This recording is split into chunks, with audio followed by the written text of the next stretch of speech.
Bonjour à tous. Un homme s'évade de la Chartreuse à Dijon. Le fuyard n'est autre que celui qui avait violemment agressé une étudiante de 19 ans il y a un mois alors qu'elle attendait le tram. Le mis en cause avait été placé à l'hôpital psychiatrique, son état ayant été jugé incompatible avec la garde à vue. Hier, la sœur de la victime a indiqué sur les réseaux sociaux que l'agresseur s'était échappé. Selon la préfecture de Côte-d'Or, les recherches sont en cours. Les conditions exactes de la fugue restent inconnues. 6 à 20 mois de prison requis contre 9 CRS de la brigade 43 de Chalon-sur-Saône.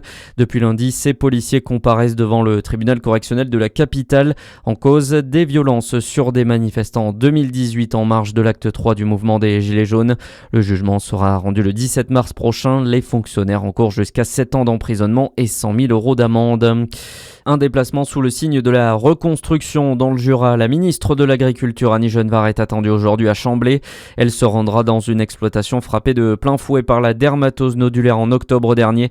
71 bovins avaient dû être abattus. Sur place, la ministre doit échanger avec les exploitants autour des mesures d'accompagnement mises en place et des perspectives de relance pour la filière. Une nouvelle campagne de revaccination est d'ailleurs annoncée prochainement en Bourgogne-Franche-Comté, tandis qu'aucun cas n'a été détecté en un mois. Dans le reste de l'actualité, la Gironde et le Lot-et-Garonne, toujours en alerte rouge pour crues ce matin. 23 autres départements sont également en vigilance orange, notamment pour crues du Morbihan à la Haute-Garonne en passant par la Nièvre. Les Alpes sont en alerte pour avalanche. Hier, la tempête Nils a balayé le sud-ouest du pays. Il restait hier soir plus de 500 000 foyers privés d'électricité. Vos tickets de bus, métro ou tram pourraient bientôt coûter plus cher. C'est en tout cas ce que redoute l'UFC Que Choisir, l'association de défense des consommateurs.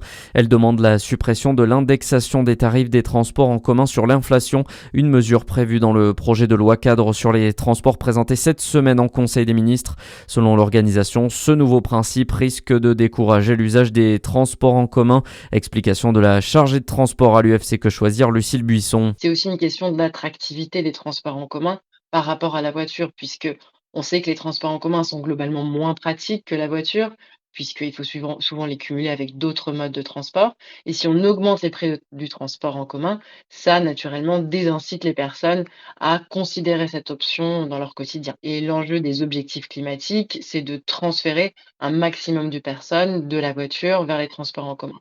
Et pour cela, on sait que le prix est un élément déterminant particulièrement pour la mobilité du quotidien. L'UFC Que Choisir qui salue en revanche le projet d'allouer une partie des recettes des péages des autoroutes au financement des infrastructures de transport en ferroviaire et routier.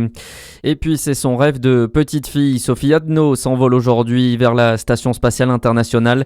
Décollage prévu à 11h15 en Floride. Il s'agit du tout premier vol pour une Française depuis 1996. À suivre la météo sur Fréquence Plus.